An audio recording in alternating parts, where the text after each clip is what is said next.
से वो स्पेसिफिकली। और ये तस्वीरें आ गई हैं, ये काफ़ी ट्रीटेड तस्वीरें हैं और ये जब रनवे के पास में एयरक्राफ्ट लैंड कर रहा था, जो उसका अप्रोच था उस समय की ये तस्वीरें। तो राशिद, हम जो बात कर रहे थे कि किस तरह से एक तीर से दो निशाना कांग्रेस को भी और चीन को भी। सुप्रीम कोर्ट ने ऑलरेडी उस पर एक स्टॉपेज लगा दिया था कि किसी तरह की धांधली नहीं हुई है, किसी तरह की गलत डील नहीं हुई है, चाहे वो फ्रांस के डसॉ के साथ में हो या फिर ऑफसेट को लेकर जो अनिल अंबानी की कंपनी थी ADAG उसको लेकर भी हो। तो वो क्लियर कर दिया था सुप्रीम कोर्ट ने। और अब इससे अच्छा मौका शायद डिफेंस मिनिस्टर को मिल नहीं सकता था कि जब पूरा देश रोमांचित है, पूरी भारतीय वायुसेना रोमांचित है रफाल के अराइवल को लेकर, ऐसे समय पर उन्हें चीन को भी मैसेज दे दिया और कांग्रेस को भी। मुझे चीन और कांग्रेस के लिए तो मैसेज है, लेकिन मुझे जो मोटो होता है ना, चाहे वो किसी स्क्वाड्रन का मोटो हो, चाहे मिलिट्री या पैरामिलिट्री फोर्सेस का जो मोटो होता है, वो बड़ा रोमांचित करता है।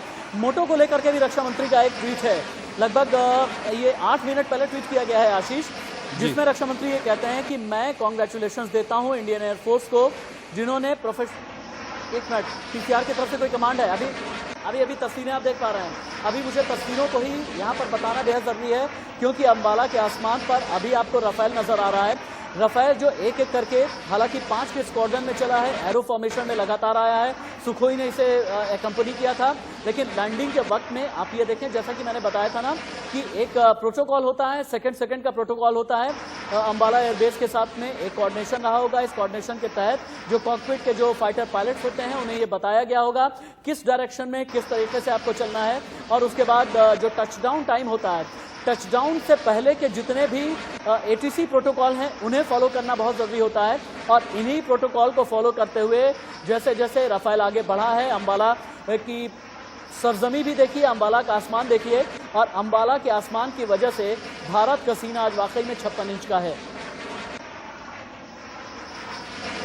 रोंगटे खड़े कर देने वाली ये तस्वीरें हैं। और जिस घड़ी का इंतजार हम लोग सुबह से कर रहे थे, वो तस्वीरें जब सामने आई हैं तो वाकई आज हर देशवासी का सीना 56 इंच का हो गया है। और राशिद, इससे पहले ब्रेक के दौरान हम बात भी कर रहे थे कि अब देशवासी इतने ज्यादा देशभक्ति में लीन है, फिर अभी हाल फिलहाल में ही करगिल दिवस मैं भी माफी चाहता हूँ आपको रोकने के लिए। हमारे पास रनवे अप्रोच वाली तस्वीरें आ गई हैं, अगर हम तुरंत जूम करके दिखा पाएं, जिस तरह से रनवे पर जो कैमरा लगा हुआ था उसकी अप्रोच वाली तस्वीर आ गई है कि किस तरह से जब राफेल फाइटर जेट्स टचडाउन किए अंबाला एयरबेस पर। अगर हम इसे जूम इन कर सकें तो हम दर्शकों को दिखा देंगे। और ये रही वो तस्वीर जब राफेल फाइटर जेट रनवे पर अप्रोच कर लैंड कर रहे हैं।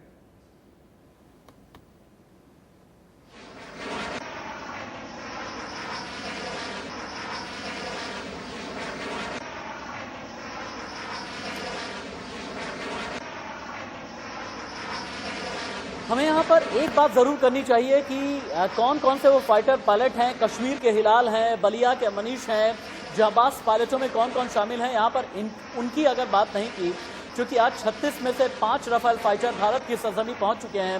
भारत के ही फाइटर पायलट राफेल उड़ाकर देश लेकर के आए हैं, और राफेल लाने वाले इंडियन एयरफोर्स के जाबाज पायलटों की टीम का नेतृत्व करने की जिम्मेदारी ग्रुप कैप्टन हरकीरत सिंह को मिली थी। और हरकीरत सिंह ने जो विमान फ्लाई किया था बतौर जेट फाइटर, बतौर फाइटर पायलट, उसी ने सबसे पहले टचडाउन किया है, उसी की लैंडिंग सबसे पहले हुई है। और ग्रुप कैप्टन हरकीरत सिंह की टीम में दक्षिणी कश्मीर से एयर कमोडोर हिलाल अहमद राथर हैं, यूपी के बलिया से कमोडोर मनीष सिंह है, राजस्थान के जलौर से विंग कमांडर अभिषेक त्रिपाठी शामिल हैं। और एयर कमोडोर हिलाल अहमद राथर कश्मीर में रातों रात चर्चा का विषय बन गए थे, क्योंकि हिलाल मौजूदा समय में फ्रांस में भारत के एयर अटैच हैं। और भारतीय वायुसेना के इस अधिकारी के करियर को अगर आप देखेंगे ना, तो दुनिया में जो बेस्ट फ्लाइंग अधिकारी हैं उनमें से एक हिलाल हैं। हिलाल की पढ़ाई जम्मू जिले के नगरेटा कस्बे में हुई है। 1988 को लड़ाकू पायलट के रूप में शामिल हुए, 1993 में फ्लाइट लेफ्टिनेंट बने, 2004 में विंग कमांडर बने, 2016 में ग्रुप कैप्टन बने, 2019 में एयर कमोडोर बने। और यही एक वजह है हिलाल अहमद राथर का नाम लिया जाना बहुत जरूरी है।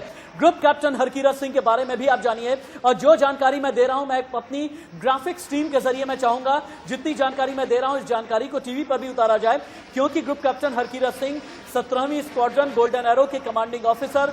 हरकीरत सिंह पहले MiG-21 के पायलट थे। एयरक्राफ्ट खुद की जान बचाने के लिए 2009 में शौर्य चक्र से सम्मानित किया गया।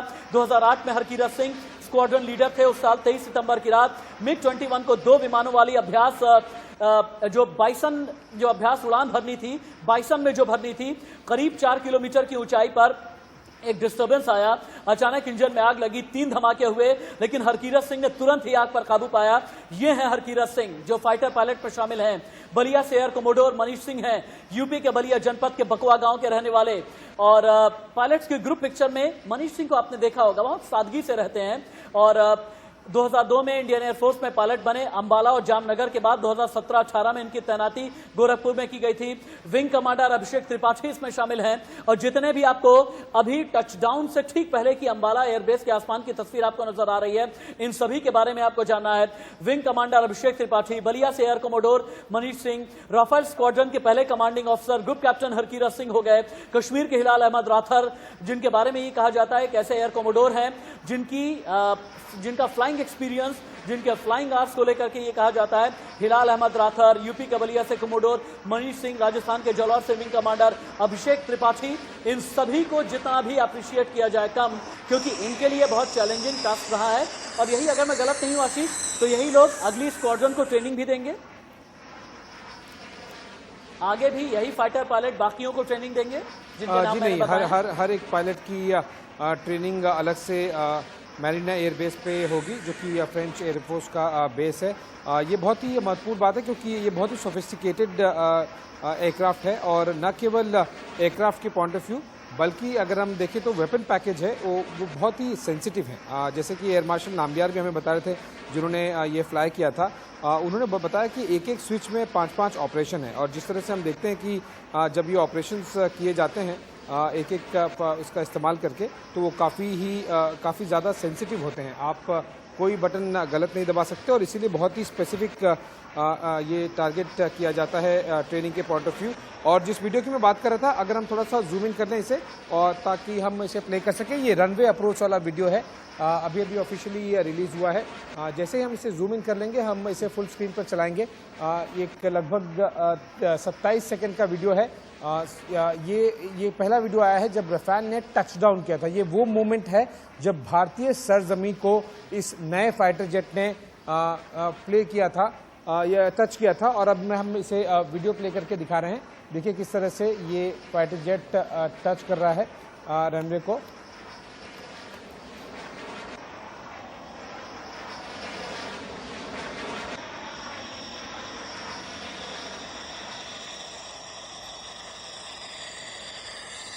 तो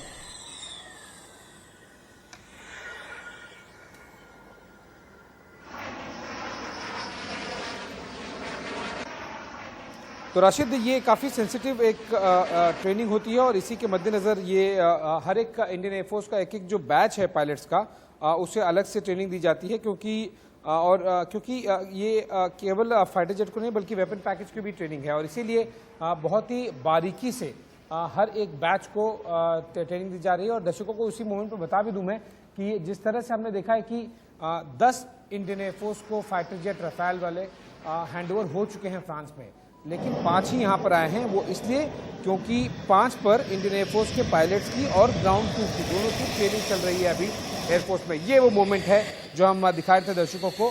पहली बार पहला रफाल फाइटर जेट भारतीय सरजमीं को टच किया, रनवे वाला वीडियो। किस तरह से रफाल फाइटर जेट की, इसके लिए काफ़ी मेहनत लगी है, न केवल इंडियन एयरफोर्स की तरफ से, बहुत सारे ब्यूरोक्रेट्स, कई सरकारों ने कोशिश की। लगभग 15 साल से ज़्यादा का समय हो गया जब 126 इस तरह के फाइटर जेट की MMRCA डील जो थी UPA के समय शुरू की गई थी, medium multi role combat aircraft deal, पर वो कभी रियलाइज ही नहीं हुई।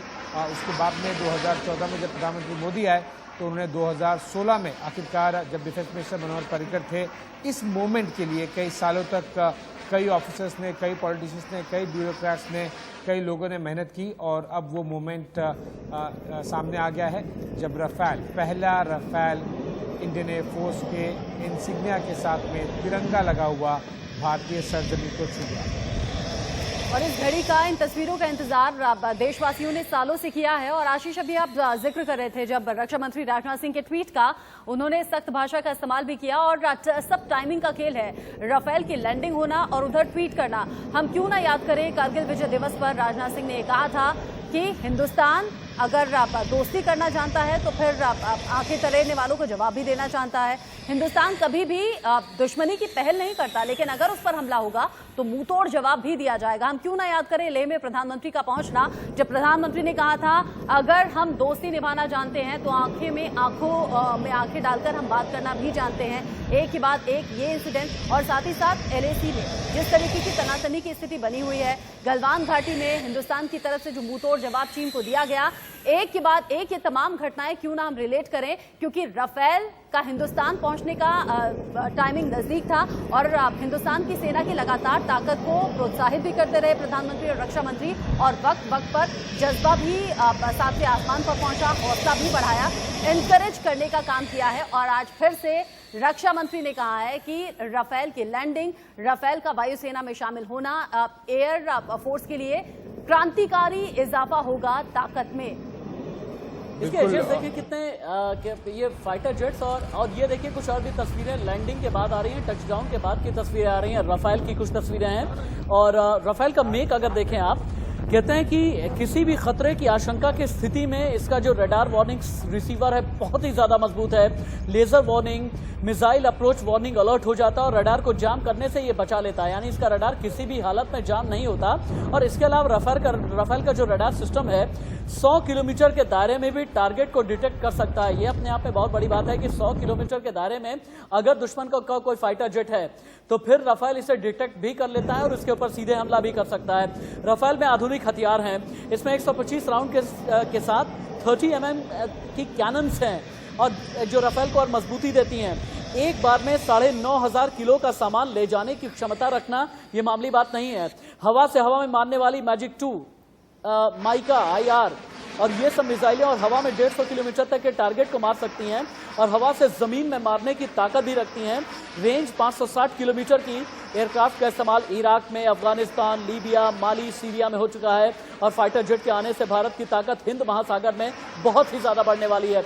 हम क्यों बात करें सिर्फ LAC और LAC की, क्योंकि हिंद महासागर में भी भारत की ताकत बढ़ने जा रही है।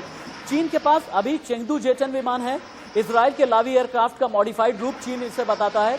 चीन का ये कहना है कि जो इजराइल का मजबूत लावी एयरक्राफ्ट है इसके मुकाबले हमारे पास J-10 है, और चीन का जो J-10 है अमेरिका के F-16A/B के बराबर ही है। इस तरीके की बातें जितने भी स्पेशलिस्ट हैं ये कहते हैं। और चीन के पास ऐसे 400 विमान हैं, हालांकि चीन अपना दावा करता है विमान में 100 किलोमीटर तक की रेंज की बात भी करता है, मिसाइल्स की बात भी करता है, लेकिन भारत के पास, भारतीय वायुसेना के पास में है राफेल, जो तस्वीरों में आपको नजर आ रहा है। भारतीय वायुसेना के पास में सुखोई 30 MKI, हमारे पास में मिराज 2000, हमारे पास में MiG-29, और इनका एक शानदार कॉम्बिनेशन है।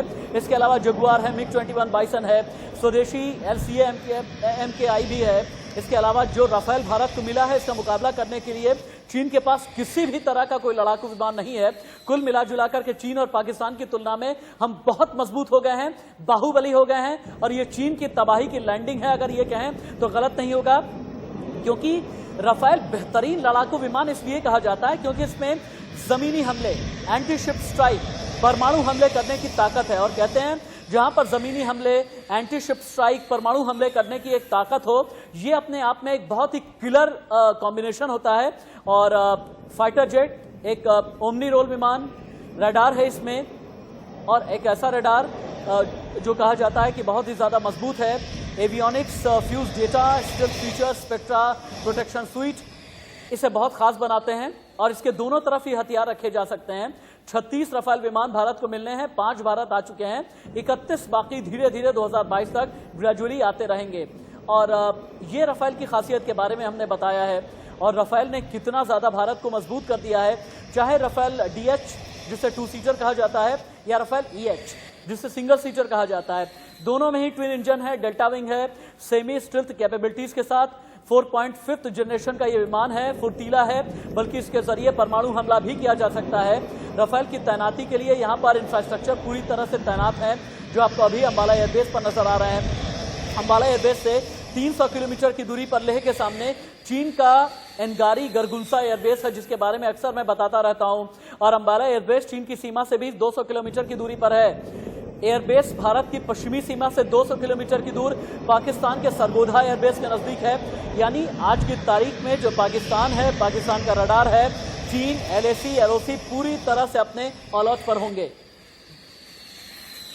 जाहिर तौर पर पाकिस्तान के प्रधानमंत्री इमरान खान और चीन के राष्ट्रपति शी जिनपिंग के लिए भी ये घड़ी बेहद खास होने वाली है, और खास होने के साथ साथ डराने वाली भी है, सहमाने वाली भी है, क्योंकि चीन की चालबाजियां जिस तरीके से लगातार कंटिन्यू थी, 2 कदम आगे चलना, 1 कदम पीछे खींच लेना, चीन कहता कुछ करता कुछ। इस बीच अगर राफेल हिंदुस्तानी ताकत को बढ़ा रहा है, हिंदुस्तानी वायुसेना की शोभा बढ़ा रहा है, गोल्डन एरो में शामिल हो रहा है, तो हाँ, चीन को सोचना चाहिए, चीन को अपनी चालबाजियों पर काबू करना चाहिए और चीन को अपने चरित्र में सुधार करना चाहिए। साथ ही साथ पाकिस्तान की तरफ से जो सीज फायर का उल्लंघन बार बार होता है, आतंक को पनाह दी जाती है, आतंकियों की घुसपैठ करवाता है, पाकिस्तान को भी बहुत ज्यादा सोचने समझने की जरूरत है। और यही संदेश रक्षा मंत्री राजनाथ सिंह ने अपने ट्वीट के जरिए दिया है। कहा है कि अब दुश्मन को सोचना होगा। ये साफ संदेश है दुश्मन देशों के लिए, ये साफ संदेश है पाकिस्तान के लिए, ये साफ संदेश है चीन के लिए। मतलब LAC और LOC दोनों ही जिस तरीके की स्थिति फिलहाल बनी हुई है, मौजूदा स्थिति को बदलना भी होगा और बेहतर करना भी होगा। और साफ तौर पर अब और कोई विकल्प चीन और पाकिस्तान के पास फिलहाल बचा नहीं है, क्योंकि लगातार जो हम राफेल की खासियत और खूबियां बता रहे हैं दर्शकों के सामने, उससे साफ हो जाता है कि न तो चीन का J-20 और ना पाकिस्तान का F-16 कहीं से कहीं तक भी टिकता नहीं है। और ये तस्वीरें बेहद खास हैं, हर देशवासी के सीने को 56 इंच का कर देती हैं। और राशिद, अब जो हम बात कर भी रहे थे कि आज की तारीख हिंदुस्तान के लिए बेहद खास है, 29 जुलाई 2020। और जो देशवासी होते हैं वो बहुत ज़्यादा इमोशनल होते हैं, अपनी फीलिंग्स को अलग अलग तरीके से एक्सप्रेस भी करते हैं, सामने भी लाते हैं। और चूंकि ये मोदी का देश है और चूंकि मोदी बार बार बात करते हैं 56 इंच के सीने की, इसीलिए 29, 7, 20 इन सब का टोटल आता है 56 इंच। ये भी सोशल मीडिया पर आज सुबह से खूब वायरल हो रहा है कि आज का दिन बेहद खास, टोटल आ रहा है आज की डेट का 56, और आज हर देशवासी का सीना 56 इंच का है। बड़ी बात यह है कि सोशल मीडिया पर ट्रेंड भी राफेल कर रहा है। सोशल मीडिया पर आप कहीं पर भी चले जाएं, मैं अभी देखना ये चाह रहा था कि ये जो व्हाट्सएप के स्टेटस होते हैं, व्हाट्सएप के स्टेटस में हर जगह राफेल है, ट्विटर पर हर जगह राफेल है, फेसबुक पर हर जगह राफेल है, सोशल मीडिया पर ट्रेंड करने वाला भी राफेल है। महाबली की लैंडिंग से चीन पाकिस्तान में किस तरह की खलबली मची होगी ये बताना काफ़ी है। इमरान खान से लेकर के शी जिनपिंग तक अपने थिंक टैंक से ये समझने की कोशिश कर रहे होंगे कि राफेल आने के बाद इंडियन एयरफोर्स कितनी ज़्यादा ताकतवर हो गई होगी। और आशीष, एक चीज़ बड़ी इंपॉर्टेंट चीज़ अभी रचना थोड़ी देर पहले मेंशन उन्होंने की है, हिंदुस्तान का स्टांस जितना मजबूत पिछले दिनों में हुआ है या जितना स्ट्रिक्ट हुआ है, ये बताने के लिए काफ़ी है। क्योंकि अगर पाकिस्तान ने पुलवामा जैसा कोई हमला किया, हमने बालाकोट में जाकर के स्ट्राइक की, लेह में जहां पर रक्षा मंत्री को जाना था वहां पर प्रधानमंत्री पहुंचे, 2 हफ्ते के बाद रक्षा मंत्री पहुंचे, लेह में CDS पहुंचे, जनरल मनोज मुकुंद नरवणे पहुंचे, एयर चीफ मार्शल पहुंचे। क्या ये माना जाए कि भारत ने ये कह दिया कि no, this is not the time for Panchsheel, कोई पंचशील की बात नहीं होगी, अब तो सीधे आंखों में आंखें डाल करके बात होगी, अगर ठीक से बात करोगे तो ठीक है, वरना अगर हमारी अखंडता पर किसी भी तरह का सवाल उठाया तो फिर हलक में घुस करके मारेंगे हम। बिल्कुल राशिद, और इसके संकेत देने के लिए भारत ने हैमर मिसाइल ऑर्डर की थी, जो कि इनिशियली जब ये राफेल की डील हुई थी उसका वेपन पैकेज का हिस्सा नहीं था। हैमर मिसाइल का ऑर्डर करने का मतलब ही साफ था कि चीन को ये संकेत चला जाए, क्योंकि हैमर मिसाइल एक एयर टू ग्राउंड लगभग 70 से 80 किलोमीटर रेंज वाली मिसाइल है। इसका मतलब है कि अगर वो पीछे नहीं जाएंगे तो उन पर मिसाइल्स आएंगी, और मिसाइल्स कौन सी आएंगी, वो हैमर मिसाइल्स आएंगी। दर्शकों को साथ ही तस्वीरों के जरिए बता दूं कि जो पहला एयरक्राफ्ट आपको बाईं तरफ दिखाई दे रहा है, ये ट्विन सीटर है। मैं बहुत देर से कोशिश कर रहा था उस वीडियो में थोड़ा सा बहुत रुक कर क्लोज होके देखने की। अब दर्शकों को कंफर्म कर सकता हूं कि ये पहला एयरक्राफ्ट जो राफेल का टचडाउन किया है, ये commanding officer group captain Harkirat Singh उड़ा रहे थे, और ये ट्विन सीटर है। ये एक सेरेमोनियल तरीके से भी आप इसे देख सकते हैं कि जो कमांडिंग ऑफिसर है वो सबसे पहले लैंड करता है और उसके बाद में बाकी एयरक्राफ्ट है वो लैंड कर रहे हैं। और जो आपको दाईं तरफ आपको तस्वीरें दिखाई दे रही हैं वो टैक्सी वे की है। इसका मतलब है कि रफाल फाइटर जेट जो रनवे पर लैंड करने के बाद में अब वो अपने बंकर्स में जा रहे हैं, क्योंकि ये फाइटर जेट्स हैं और बहुत सारी नज़रें सैटेलाइट्स की गड़ी होंगी इसकी बहुत सारी मूवमेंट देखने के लिए, इसकी बहुत सारी बारीकियां समझने के लिए।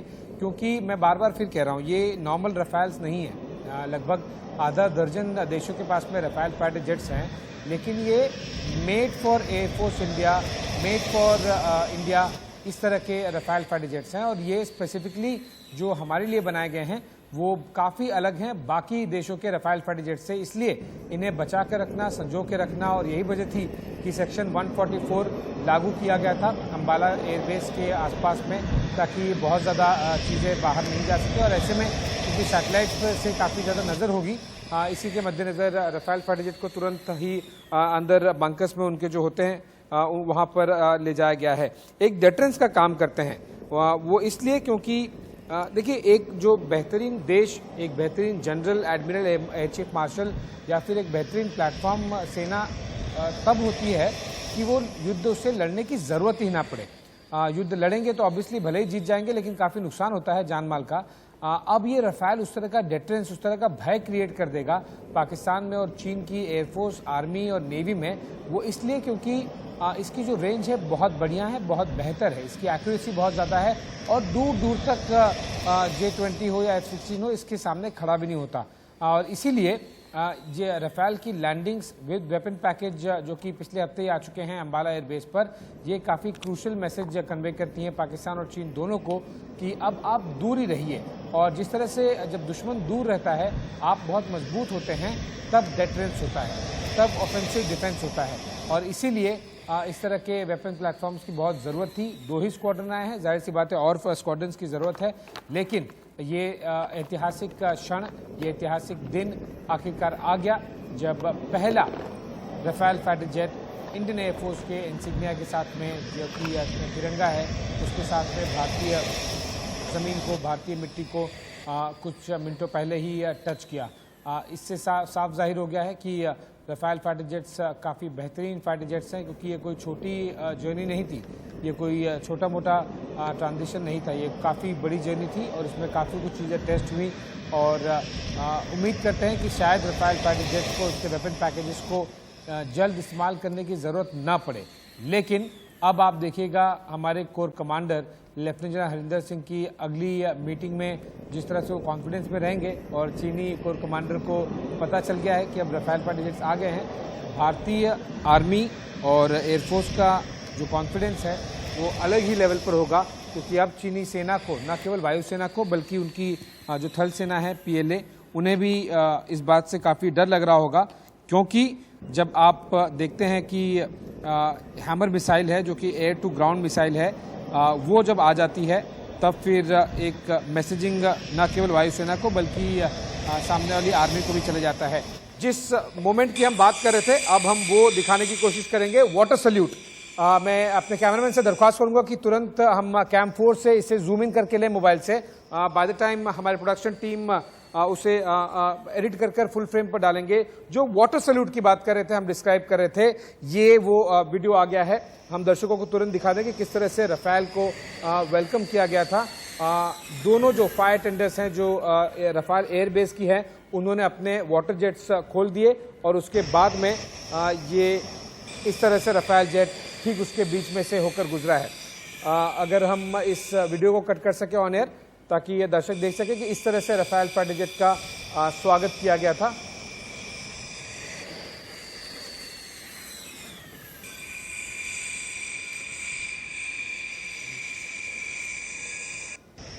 मेरे ख्याल से अगर एक बार हॉरिजॉन्टल करेंगे तो और अच्छा दिखा सकेंगे आप। बहुत बहुत शुक्रिया राशिद। तो इस तरह से जो नॉर्मल सेरेमोनियल होता है, चाहे वो मिलिट्री एयरक्राफ्ट हो या फिर सिविल एयरक्राफ्ट, उसे इस तरह से वेलकम किया जाता है किसी भी एयरबेस पर। और भी जूम करें क्योंकि ये बहुत इंटरेस्टिंग विजुअल्स हैं, और जूम करें आप। आशीष जो दिखा रहे हैं ये और जूम करके दिखाएं आप। आई थिंक अगले कुछ सेकंड्स में हम इसे एडिट करके फुल फ्रेम पर टीवी पर डाल भी पाएंगे कि ये जो मोमेंट है, ये देखिए,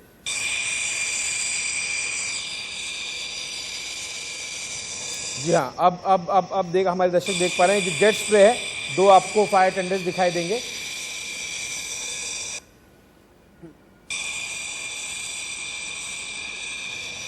सो वेलकम टू इंडिया रफाल, ये वो मोमेंट है जिसके लिए हम कई दिनों से हम लगातार कवरेज भी कर रहे थे और देश, वायुसेना, तीनों सेनाएं पूरी तरह से एक्साइटेड थी कि कब वो रफाल आएंगे। वो आ गए।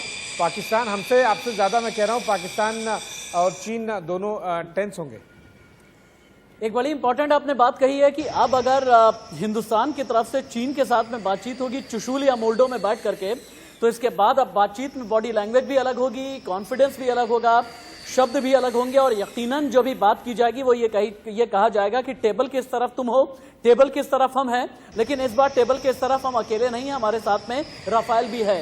ये यकीनन कहा जाएगा इंडियन मिलिट्री की तरफ से, इंडियन आर्मी की तरफ से चीन को। और ये भी बताया जाएगा क्योंकि दमखम जब आ जाता है तो उसके बाद बात करने का जो नजरिया है, जो लहजा है, जो बॉडी लैंग्वेज होती है, बहुत हद तक बदल जाती है। और ये तस्वीरें देखिए टीवी स्क्रीन पर आ चुकी हैं। जिस वाटर सल्यूट की बात कर रहे थे अभी आशीष कुमार सिंह, लूप में चलाएं, इस लूप को एक बार रिपीट कर लें, एक बार लूप में रिपीट करने की कोशिश करें। कोशिश ये करें कि प्रोडक्शन कंट्रोल रूम हमारा वीटीआर पर लेकर के वीडियो को लूप में फिर से रिपीट करें, जो जैसे टेक्निकली मैं बता रहा हूं उसी तरीके से करें आप, क्योंकि वाटर सल्यूट का इंतजार पूरा हिंदुस्तान कर रहा था।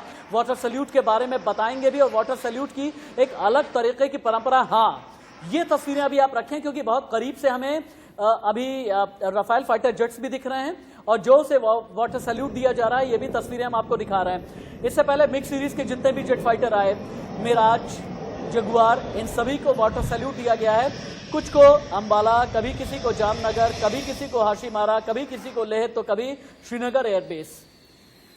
ये तस्वीरें बेहद खास। और राशि, जो आप जिक्र कर रहे थे और आशीष भी इससे पहले कह रहे थे कि जो कॉन्फिडेंस है वो दोगुना हो जाएगा। बॉडी लैंग्वेज जो मजबूत थी वो और ज्यादा मजबूत नजर आएगी अगर कभी मोल्डो या चुशूल में बात होती है तो। लेकिन साथ ही साथ जब भी कोई बड़ा दिन होता है तो सोशल मीडिया में वो झलकता भी है, दिखाई भी देता है। अभी मैं ट्विटर खंगाल रही थी, आप अगर चेक करेंगे तो जितने भी ट्रेंडिंग हैशटैग आपको मिलेंगे वो सब राफेल से जुड़े हुए हैं। नंबर 1 पर है हैशटैग राफेल इंडिया, दूसरा है thank you PM Modi for Rafale, hashtag Rafale jets, hashtag Indian air force, hashtag thank you Modi Rafale. ये तमाम लगातार ट्रेंड कर रहे हैं हैशटैग्स। और साथ ही साथ hashtag welcome Rafale, hashtag Rafale powers India, ये हैशटैग राफेल, हैशटैग आ गया Rafale, hashtag Ambala airbase, hashtag Rafale fighter aircraft. ऐसी तमाम लाइन है और मैं जितना स्क्रॉल करती जा रही हूँ 10, 15, 20 तक सब कुछ राफेल से रिलेटेड है। मतलब खास हो, आम हो, हर इंसान आज राफेल के बारे में बात कर रहा है और आज वाकई हर देशवासी का इंतजार राफेल को लेकर पूरा हो गया है और हर तरीके से खुद को हम सक्षम और मजबूत पहले से कहीं ज्यादा पा रहे हैं। मतलब देश के प्रधानमंत्री, रक्षा मंत्री जो बातें अब तक करते रहे देशवासियों के सामने, उससे हमारी हिम्मत और हौसला दोगुना था, लेकिन अब वो कई गुना और ज्यादा बढ़ जाएगा राफेल के वायुसेना में शामिल होने के बाद। और ये बेहद खास तस्वीरें जो आशीष हमारे दर्शकों तक पहुंचा रहे थे, ये वाटर सैल्यूट की तस्वीरें हैं। और इससे पहले तमाम फाइटर जेट्स को जब वायुसेना में शामिल किया गया है, इसी तरीके से वेलकम हुआ है, इसी तरीके से स्वागत हुआ है। देशवासियों ने ये लाइव तस्वीरें वहां पहुंचकर तो नहीं देखी, लेकिन टीवी स्क्रीन के माध्यम से हर देशवासी आज टीवी से चिपक कर बैठा होगा। आशीष, बिल्कुल। और न केवल एयरफोर्स इसको लेकर एक्साइटेड है बल्कि आर्मी और नेवी भी है। वो इसलिए क्योंकि इनके साथ जो वेपन पैकेज है ना, वो सामने वाली आर्मी, चाहे वो पाकिस्तान की हो, चीन की, और सामने वाली नेवी, उनके लिए भी काफ़ी घातक हैं। हमारे पास काफ़ी कोस्टल एयर बेसिस हैं जो रनवे स्ट्रिप्स हैं, जैसे कि अंडमान निकोबार है, गोवा में है, मुंबई के पास हैं, और भी बहुत सारे ऐसे साउथ में हमारे पास कोस्टल लाइन से लगे हुए एयर बेसिस है, जहां से ये राफेल फाइटर जेट्स अगर एक बार टेक ऑफ कर जाए अपने वेपन पैकेज के साथ में, तो 300 से 400 किलोमीटर दूर तक किसी भी शिप को धराशायी करने में, डुबाने में ज़्यादा समय नहीं लगेगा।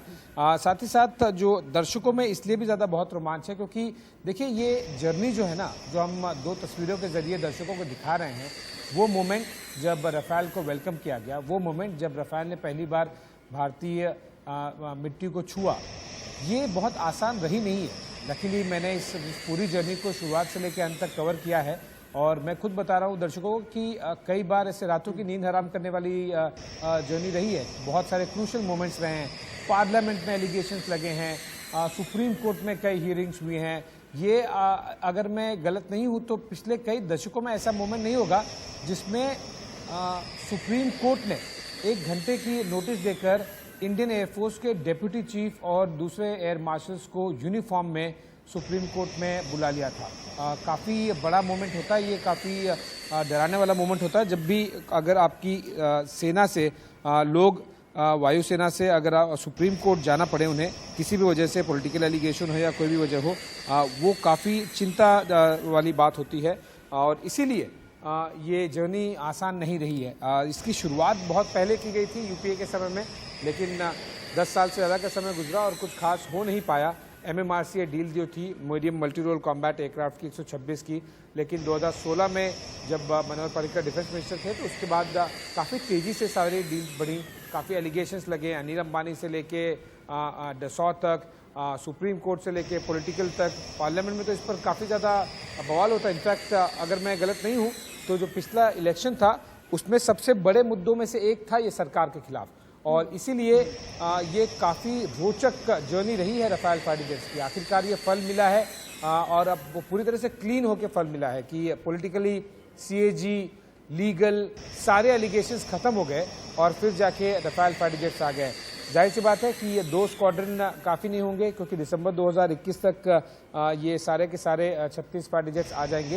इनफैक्ट अगले कुछ महीनों में, अगले 2-3 महीनों में ही जो बचे हुए 5 राफेल फाइटर जेट्स हैं जो कि इंडियन एयरफोर्स को ऑलरेडी हैंडओवर कर दिए गए हैं और उस पर ट्रेनिंग चल रही है हमारे पायलट्स और ग्राउंड क्रू की, वो भी अगले 2 से 3 महीने में आ जाएंगे। लेकिन कुल 2 स्क्वाड्रन 36 राफेल फाइटर जेट आने में लगभग मुझे लग रहा है कि लगभग 1.5 साल का समय चले जाएगा, दिसंबर 2021 तक का।